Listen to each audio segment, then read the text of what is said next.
तो हेलो बच्चों, ये हमारी नेक्स्ट लेक्चर जिसमें हम लेके आए आपके लिए नया चैप्टर जो कि आपका केमिस्ट्री में आपका 6th यूनिट का चैप्टर है थर्मोडाइनमिक्स। थर्मोडाइनमिक्स में आज के जो लेक्चर है वो सिर्फ हमारे इंट्रोडक्शन पे है। हम इसमें सारे टर्म्स जितने भी होते हैं जो यूज़ किए जाते हैं उनके बारे में और थर्मोडाइनमिक्स होता क्या है उसके बारे में पढ़ेंगे।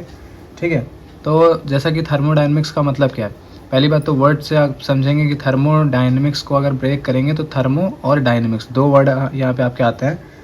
ठीक है, तो थर्मो का मतलब क्या होता है? थर्मो का मतलब होता है जहाँ पे आपकी एनर्जी की बात की जा रही है, जहाँ पे आप किससे रिलेट कर रहे हो चीज़ों को, एनर्जी की बात कर रहे हैं, एनर्जी चेंजेस के बारे में बात की जा रही हो। और डायनेमिक्स का मतलब क्या होता है? डायनेमिक्स का मतलब होता है जहाँ पे आपके मोशन की बात की जा रही हो। मोशन मतलब motion resulting into the mechanical energy. ठीक है, इसका मतलब ये है आपका थर्मोडायनेमिक्स वर्ड का मतलब। अब बात क्या आती है कि डेफिनेशन में क्या बोलते हैं? The branch of science which deals with the quantitative relationship. अब देखिए दो वर्ड यूज़ किए जाते हैं, क्वालिटेटिव, क्वांटिटेटिव। क्वालिटेटिव का मतलब होता है जहाँ से पता चल रहा है आप किसी भी चीज़ की क्वालिटी की बात कर रहे हैं, और यहाँ पे जो बात होती है वो क्वांटिटी की बात होती है। क्योंकि जब आप आगे पढ़ेंगे, आप सिस्टम्स के बारे में पढ़ेंगे, सराउंडिंग्स के बारे में पढ़ेंगे, तो सिस्टम्स में आप जब 2 से 3 आपके जो होते हैं उसमें आपकी जो चेंजेस आ रहे होते हैं, ठीक है, वो आपके क्वांटिटी में ही आ रहे होते हैं। इसीलिए यहाँ पे ये एक साइंस की ऐसी ब्रांच है जिसमें आप क्वांटिटेटिव रिलेशनशिप के बारे में पढ़ते हैं, किसके बीच में हीट और जितनी भी अदर फॉर्म्स की एनर्जीज़ होती हैं आपकी, उनकी क्वांटिटी की बीच की जो रिलेशनशिप है उसके बारे में पढ़ते हैं। उसी को हम क्या बोलते हैं? थर्मोडाइनमिक्स। तो क्या होता है कि साइंस की ऐसी ब्रांच जो कि आपके क्वांटिटेटिव रिलेशनशिप से डील करती है बिटवीन हीट और बाकी जितनी भी एनर्जीज़ की फॉर्म है, उसको हम बोलते हैं थर्मोडाइनमिक्स। तो एग्जांपल्स क्या हैं? जैसे केमिकल एनर्जी आपकी क्या होती है? मॉलिक्यूल्स के ज़रिए स्टोर्ड होती है, और जैसे ही आप उनको हीट देते हैं तो क्या हो जाता है, वो आपकी एनर्जी रिलीज़ होना शुरू होती है, या हम उसको रिलीज़ कर सकते हैं।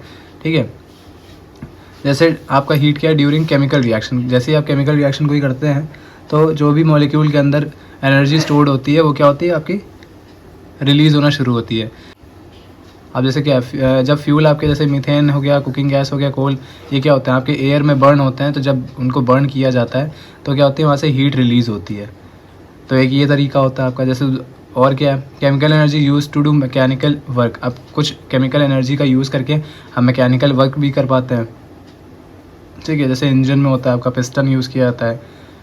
और क्या है? केमिकल एनर्जी आपका साथ ही साथ किस चीज़ के लिए यूज़ किया जाता है? इलेक्ट्रिकल एनर्जी प्रोवाइड करने के लिए भी यूज़ किया जाता है। किसके थ्रू? गैल्वेनिक सेल अपने और ड्राई सेल पढ़ा है जैसे क्लास 10th में होता है ना।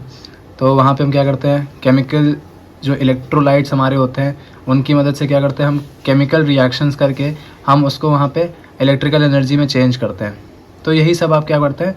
जो एनर्जी ट्रांसफॉर्मेशंस होते हैं उन्हीं के बारे में हम थर्मोडाइनमिक्स में पढ़ते हैं। ठीक है, और क्या होता है ना, अब इसमें आता है सिस्टम एंड सराउंडिंग। तो सिस्टम एंड सराउंडिंग का मतलब क्या होता है? सिस्टम वो होता है जिसमें हम कोई रिएक्शन कर रहे हैं। ठीक है, यूनिवर्स का वो पार्ट जिसमें ऑब्जर्वेशन को लिया जा रहा है, ऑब्जर्वेशन को हम रख रहे हैं। ठीक है, उसको हम बोलते हैं सिस्टम। और उसके आसपास का जितना भी चीज़ होती है उसको हम बोलते हैं सराउंडिंग। अब जैसे हम कहते हैं कि वाटर आपने किसी कंटेनर में लिया तो वाटर का एक तरह का सिस्टम है, उसके आसपास में जितनी भी चीज़ें रखी होंगी आपके, ठीक है, तो वो जितनी भी चीज़ें होंगी वो सब क्या होंगी? आपकी सराउंडिंग्स होती हैं। सिस्टम को छोड़ करके जितना भी यूनिवर्स में आपका आसपास का, उसके आसपास का जितना भी यूनिवर्स में एरिया होगा, पार्ट होगा, ठीक है, या सब्सटेंसेस होंगे, उनको हम क्या बोलते हैं? सराउंडिंग्स बोलते हैं।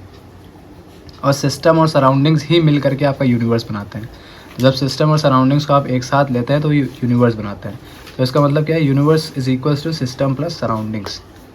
तो सिस्टम और सराउंडिंग्स का मतलब समझ में आ गया? एक बार फिर से मैं बता दे रहा हूँ। सिस्टम यूनिवर्स का वो पार्ट होता है जिसमें हम रिएक्शंस को कर रहे हो या हमने ऑब्जर्वेशन को रखा हो, ठीक है, या जिसको हम इन्वेस्टिगेट कर रहे हैं, विच इज़ अंडर इन्वेस्टिगेशन। अब जैसे हम अभी आगे जब सिस्टम्स के फॉर्म्स बताएंगे, जो जो पार्ट हैं, उससे और क्लियर हो जाएगा। अब जैसे बताया कि सिस्टम एंड सराउंडिंग्स हैं, इन्होंने जैसे क्या कहा, अब ये आपका एक कंटेनर है, कंटेनर के अंदर क्या है? हमारा लिक्विड, या हम कह सकते हैं पानी भरा हुआ है। तो जिसमें हमको करना है, जैसे पानी के अंदर हम कोई रिएक्शन अगर कर रहे हैं, ठीक है, अगर हम पानी के अंदर कोई रिएक्शन कर रहे हैं तो वही बोला ना कि part which is under investigation. तो मतलब हम इसके अंदर कुछ ना कुछ करेंगे ना, रिएक्शन जो भी हम करेंगे वो इसके अंदर करेंगे। तो जिसके अंडर किया जा रहा है, जो इन्वेस्टिगेशन के अंडर रखा गया या ऑब्जर्वेशन में रखा गया है, उसको हम बोलते हैं सिस्टम। और उसके आसपास में जितनी भी चीज़ें होंगी, मान लीजिए इसके आसपास अगर कुछ और रखा हो सामान वामान, है ना, तो वो सब क्या हो जाएगा, आपका सराउंडिंग्स हो जाता है। तो कह रहा है कि for example if we are studying the reaction between two substances A and B kept in a beaker. जैसे इन्होंने कहा कि हम दो चीज़ों के बीच में क्या कर रहे हैं, दो सब्सटेंसेज के बीच में हम रिएक्शन कर रहे हैं, और उसको हमने किस में रखा है, बीकर में रखा है। बीकर क्या है, beaker containing the reaction mixture. Beaker के अंदर क्या होगा, रिएक्शन मिक्सचर होगा, जैसे सॉल्वेंट होते हैं ना, हम कह सकते हैं वो है। तो वो क्या हो जाएगा, हमारा सिस्टम हो जाएगा। और जितना भी रूम में आसपास में सराउंड बीकर के सराउंडिंग्स में जो भी चीज़ें रखी होंगी, उसको क्या हो जाएंगी, सराउंडिंग्स हो जाएगी। ठीक है। और सिस्टम और सराउंडिंग आपका एक बाउंड्री से सेपरेटेड होता है। बाउंड्री आपकी रियल भी हो सकती है, इमेजिनरी भी हो सकती है ना। अब आता है कि टाइप्स क्या सिस्टम के। तो ओपन सिस्टम हो गया, क्लोज सिस्टम हो गया, आइसोलेटेड। तीन तरह के सिस्टम्स होते हैं आपके। ओपन सिस्टम का मतलब होता है जहाँ पे आप जब कोई रिएक्शन कर रहे हो तो हीट तो निकले ही निकले, साथ ही साथ उसके मैटर में भी आपका क्या आ रहा हो, चेंजेस आ रहे हो। मतलब अगर आपने, जैसे हम कहते हैं कि पानी हमने क्या किया, गर्म किया, तो पहले हमने जब गर्म नहीं किया था तो कंटेनर, मान लीजिए आपने 1 लीटर का पानी आपने उसमें रखा, लेकिन जैसे ही हमने हीट प्रोवाइड करी तो वेपर्स निकलेंगे। वेपर्स का मतलब क्या है, आपकी हीट भी निकल रही है वहाँ पे, और वो कुछ समय बाद क्या होगा, आपने अगर 1 लीटर का पानी रखा है, गर्म होने के बाद क्या हो जाएगा, उसमें कुछ ना कुछ अमाउंट कम हो जाएगा। तो ये होता है ओपन सिस्टम, मतलब कि जिसमें आपका heat as well as matter दोनों ही का क्या हो रहा हो, एक्सचेंज हो रहा हो। तो ये हो जाता है हमारा। और किस में एक्सचेंज हो रहा हो, सिस्टम से सराउंडिंग में जा रहा हो, तो ये ओपन सिस्टम हो जाता है। या आप ऐसे भी कर सकते हो, जैसे आपने एक ग्लास में पानी रखा और आप जाके छत पे रखाइए गर्मियों के टाइम पे, तो आप क्या देखेंगे, उसका पानी थोड़ा सा गर्म भी हो जाएगा, साथ ही साथ उसमें अमाउंट कुछ कम भी हो जाएगा। ठीक है, ये भी होता है। या फिर आप आइस क्यूब ले सकते हो, आइस क्यूब को भी आप ऐसे धूप में रखो, है ना, तो सॉलिड से लिक्विड में तो जाती है, लेकिन एक तरह से क्या कह सकते हैं हम, जब लिक्विड में गई है तो उससे एनर्जी भी निकली होगी, उसने एनर्जी एब्जॉर्ब करी होगी। ठीक है, तो वहाँ पे क्या हो रहा है, उसके एनर्जी में तो चेंज आ ही रहा है, हीट। ठीक है, साथ ही साथ क्या हो रहा है, उसके मैटर में भी चेंज हो गया कि वो पहले सॉलिड में था, वो पूरी तरह से लिक्विड में आ गया। तो इस तरह से कुछ आप कई सारे एग्जांपल्स अपने डेली लाइफ में चेक भी कर सकते हैं। क्लोज्ड में क्या होता है, क्लोज्ड में सिर्फ आपका क्या होगा, हीट का मतलब एनर्जी का चेंज होगा, लेकिन मैटर में चेंज नहीं होगा।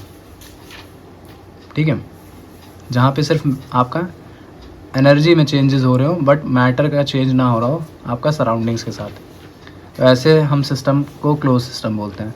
जैसे अब इन्होंने कहा कि हमने रिएक्टेंट की प्रेजेंस में क्लोज्ड वेसल में क्या बनाया, कंडक्टिंग मटेरियल के, ऐसा लिखा ना, the presence of reactants in a closed vessel made of conducting material.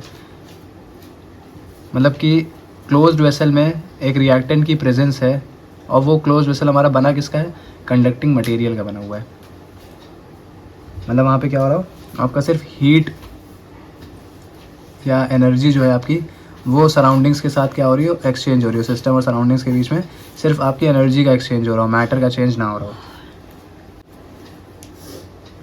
ठीक है, अब नेक्स्ट देखते हैं, नेक्स्ट क्या हमारा आइसोलेटेड सिस्टम। आइसोलेटेड सिस्टम में क्या होता है, जहाँ पे ना ही आपका मैटर का एक्सचेंज हो रहा हो, ना ही आपका हीट का, मतलब एनर्जी का, है ना, हीट ना करिएगा, बार बार मैं हीट बोलता हूँ, बट एनर्जी का मेनली। तो जहाँ पे ना ही आपकी एनर्जी चेंज हो रही हो और ना ही आपकी मैटर में कोई चेंज आ रहा हो, किसके बीच में, सिस्टम और सराउंडिंग्स के बीच में, तो ऐसे सिस्टम को हम क्या बोलते हैं, आइसोलेटेड सिस्टम। ठीक, एग्जाम्पल जैसे लिखा है, प्रेजेंस ऑफ रिएक्टेंट इन थर्मोफ्लास्क। अब जैसे कि आपका क्या होता है कि थर्मस की बॉटल आती है, तो थर्मस की बॉटल में क्या होता है, अगर आपने जैसे कि कोई गर्म चाय या गर्म पानी आपने क्या किया उसमें रखा, तो होता यह है कि आप कुछ समय बाद भी अगर उसको खोलोगे तो जैसे वो गर्म था वैसे गर्म भी रहता है, और जितना अमाउंट आपने उसके अंदर फिल किया था वो उतना ही रहता है। तो ऐसे सिस्टम का क्या बोलते हैं, आइसोलेटेड सिस्टम बोलते हैं। ये उसके डायग्राम्स हैं जैसा कि आपको दिख रहा है ना। नेक्स्ट देखते हैं क्या है। अब आता है स्टेट ऑफ अ सिस्टम और स्टेट एक आता है आपका स्टेट फंक्शन। ठीक है, तो स्टेट ऑफ द सिस्टम क्या होता है, स्टेट ऑफ द सिस्टम का मतलब एक तरह से ये होता है कि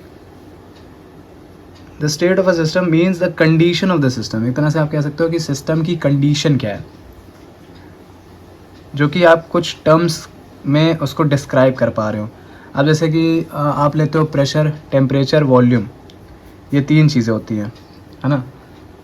तो इन तीनों को हम क्या बोलते हैं, स्टेट ऑफ अ सिस्टम। या तो उनकी माइक्रोस्कोपिक प्रॉपर्टीज से आप उनको डिस्क्राइब कर पा रहे हो, या उनकी मेजरेबल वैल्यूज़ जो आपकी मेजरेबल या फिर हम कह सकते हैं माइक्रोस्कोपिक प्रॉपर्टीज़ होती हैं, उनके ज़रिए हम उनको डिस्क्राइब कर सकें थर्मोडाइनमिक सिस्टम को। तो वही एक तरह से क्या होती है, उनकी स्टेट होती है। जैसे हम क्या करते हैं, अब जैसे लिखा हुआ है कि we can describe the state of the gas by quoting its pressure, volume, temperature. तो यहाँ पे हम कैसे डिस्क्राइब कर सकते हैं गैस की स्टेट को, प्रेशर, वॉल्यूम और टेम्परेचर या उनके अमाउंट के ज़रिए हम क्या कर सकते हैं, उनको डिस्क्राइब कर सकते हैं। और नेक्स्ट आता है आपका जैसे स्टेट फंक्शन क्या होता है। तो स्टेट फंक्शन का मतलब ये होता है कि ऐसी फिज़िकल प्रॉपर्टी जो कि मतलब ऐसी फिज़िकल प्रॉपर्टी जिसको हम क्या कह सकते हैं, स्टेट फंक्शन कह सकते हैं। कब कहेंगे, अगर उसकी जो वैल्यू है वो आपके किस पे डिपेंड कर रही हो, सिर्फ आपके स्टेट ऑफ द सिस्टम पे, मतलब जो सिस्टम की स्टेट है सिर्फ उस पर डिपेंड करे। सिस्टम की स्टेट कौन सी है, जैसे हमने बताया प्रेशर है, टेम्परेचर है, वॉल्यूम है, उस पर सिर्फ डिपेंड करे, ठीक है। उसके पाथ पे डिपेंड ना करे कि मतलब कहाँ से आपकी अटेन हो रही है, उसके पाथ पे डिपेंड ना करे, सिर्फ उनकी स्टेट की फंक्शन, जो आपकी सिस्टम की स्टेट है सिर्फ उस पर डिपेंड करे। तो ऐसी चीज़ को हम क्या बोलते हैं, स्टेट फंक्शन बोलते हैं। अब जैसे कुछ एग्जांपल लेना चाहें तो हम कह सकते हैं, देखिए इसमें हमने लिखा होगा एक चीज़ क्या लिखी है कि माइक्रोस्कोपिक प्रॉपर्टीज़ होती है जिनकी वैल्यू किस पे डिपेंड कर रही है, आपकी सिस्टम की स्टेट पे करेगी, मतलब कि इनिशियल और फाइनल जो पोजीशन होती है सिर्फ उन पे डिपेंड करे। अब वो कैसे वहाँ तक गया है, कैसे हो रहा है, उस पर डिपेंड ना करे। जैसे हम कहते हैं ना, एक एग्जांपल है, हम कहते हैं एक आदमी है, वो आपका ग्राउंड से एक टॉप बिल्डिंग पे गया, मतलब बिल्डिंग की कुछ 4वीं या 5वीं मंजिल तक पहुँचा, है ना। तो सिर्फ डिपेंड करे कि उसको यहाँ से नीचे से वहाँ तक जाने में कितना टाइम लगा, हम ऐसे कह सकते हैं। ये ना देखा जाए कि वो सीढ़ियों से गया कि वो लिफ्ट करके गया, इस पर डिपेंड ना करे, पाथ पे डिपेंड ना करे कि किस पाथ से वो किस ज़रिए से गया, उससे डिपेंड ना करे। सिर्फ देखा जाए कि उसकी इनिशियल पोजीशन और फाइनल पोजीशन क्या है ना। क्योंकि वहाँ पे होगा क्या, जब वो लिफ्ट से या फिर उस पर जाएगा स्टेयर्स के ज़रिए, तो उसके लेग्स पे जो प्रेशर होगा सिर्फ उनमें डिफरेंस आएगा ना। तो जब बेसमेंट पे था, एक तरह से हम कह सकते हैं ग्राउंड फ्लोर पे था, तब उसके पैरों पे क्या प्रेशर था, जब वहाँ पे पहुँचा तब क्या प्रेशर रहा, हम उससे सिर्फ कंपेयर करेंगे। ये नहीं देखेंगे कि भाई सीढ़ी चढ़ के गया था या फिर लिफ्ट से गया, ऐसा नहीं, सिर्फ उनकी इनिशियल और फाइनल पोजीशन को हम देखेंगे, ठीक है। तो ऐसे माइक्रोस्कोपिक प्रॉपर्टीज़ जिनकी वैल्यू सिर्फ किस पे डिपेंड करे, सिस्टम की स्टेट पे, उनके पाथ पे डिपेंड ना करे, ठीक है। तो ऐसी चीज़ों को हम बोलते हैं स्टेट फंक्शंस। तो ऐसे उसमें आपका क्या क्या आता है, प्रेशर, टेम्परेचर, वॉल्यूम तो है ही, इंटरनल एनर्जी, एंथैल्पी और एंट्रोपी, इनके बारे में हम बाद में पढ़ेंगे। अब जैसे यहाँ पे बता रहा है कि पाथ फंक्शन किस पे डिपेंड करता है, पाथ पे, ठीक है। आते हैं नेक्स्ट की माइक्रोस्कोपिक सिस्टम और माइक्रोस्कोपिक प्रॉपर्टीज़ क्या होती है। देखिए माइक्रोस्कोपिक का मतलब क्या होता है, मैक्रो मतलब होता है जो थोड़ा सा साइज़ में आपका बड़ा हो, बल्क में। मैक्रो का मतलब होता है एक तरह से बल्क। तो अगर आपका सिस्टम क्या हो, लार्ज नंबर की केमिकल स्पीशीज़ को कंटेन कर रहा हो, जैसे आइटम्स हो गया, आयन्स हो गया, मॉलिक्यूल्स हो गया, तो इनको बोलते हैं मैक्रोस्कोपिक सिस्टम। इसमें आपकी 2 तरह की आती हैं, एक एक्सटेंसिव प्रॉपर्टी, एक इंटेंसिव प्रॉपर्टी।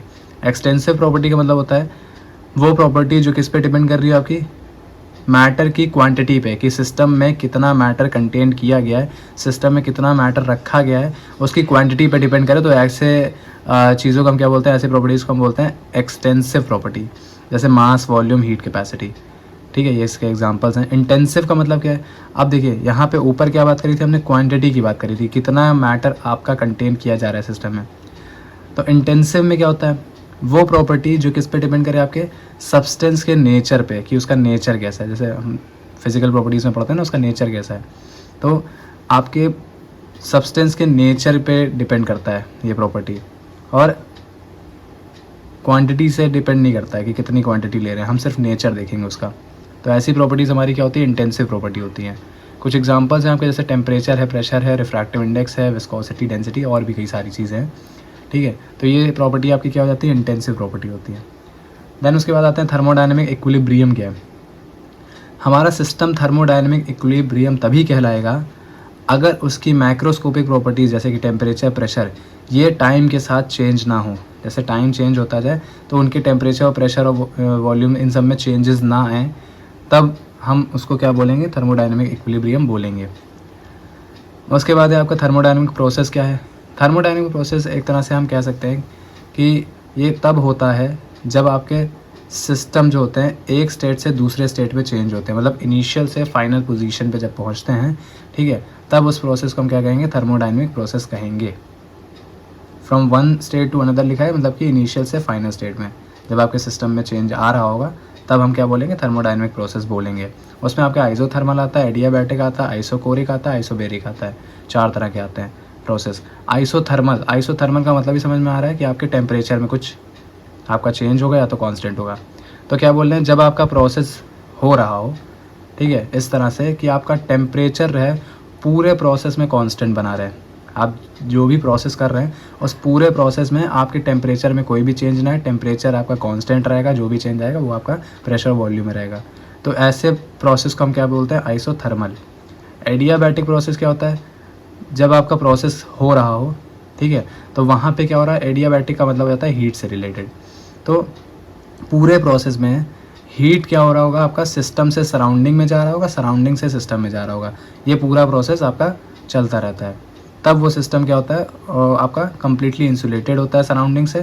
तो ऐसे प्रोसेस को हम क्या बोलते हैं, एडियाबैटिक प्रोसेस, ठीक है। मतलब हीट आपका पूरे प्रोसेस में चेंज होना चाहिए, मतलब आपका सिस्टम से सराउंडिंग में जाए, सराउंडिंग से सिस्टम में जाए, सिस्टम से सराउंडिंग, सराउंडिंग से सिस्टम, ये पूरा प्रोसेस आपका चलता रहे, ठीक है, थ्रू आउट द प्रोसेस। तब क्या होगा, वो एडियाबैटिक प्रोसेस होगा।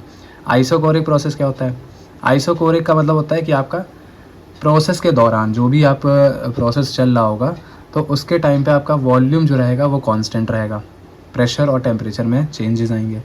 आइसोबेरिक में क्या होगा, आइसोबेरिक में आपका प्रेशर कांस्टेंट रहेगा, वॉल्यूम टेम्परेचर में चेंज रहेंगे, ठीक है। तो इसका एक फ़्लो चार्ट भी बनता है, ठीक है, वो हम आपको जब नेक्स्ट लेक्चर पढ़ाएंगे उसमें हम पूरा दिखा भी देंगे, ठीक है। तो अभी आज तक में हम इतना रखते हैं। देन नेक्स्ट लेक्चर में हम रिवर्सिबल, इरिवर्सिबल प्रोसेस, ठीक है, उसके बाद आपका वर्क, ये सब कुछ पढ़ेंगे, ठीक है। वर्क क्या है, एंथैल्पी क्या है, एंट्रोपी क्या है, मतलब एक तरह से आपकी थर्मोडायनेमिक्स जो क्वांटिटीज़ रहती हैं, अदर थर्मोडायनेमिक क्वांटिटीज़, उनके बारे में पढ़ेंगे, ठीक है। तो अगर आपको इतना लेक्चर समझ में आया हो तो कमेंट में ज़रूर मेंशन करिएगा, अगर कोई भी दिक्कतें आए तो वो भी मेंशन करिएगा, और बाकी चैनल को सब्सक्राइब करिए, बाकी अपने दोस्तों को शेयर करिए जो भी क्लास 11th में है, जिनको कोई भी टॉपिक समझने में अगर दिक्कत होती है तो हमारी वीडियोस को देख करके वो समझ सके इसलिए, ठीक है। मिलते हैं नेक्स्ट वीडियो में, टाटा बाय बाय।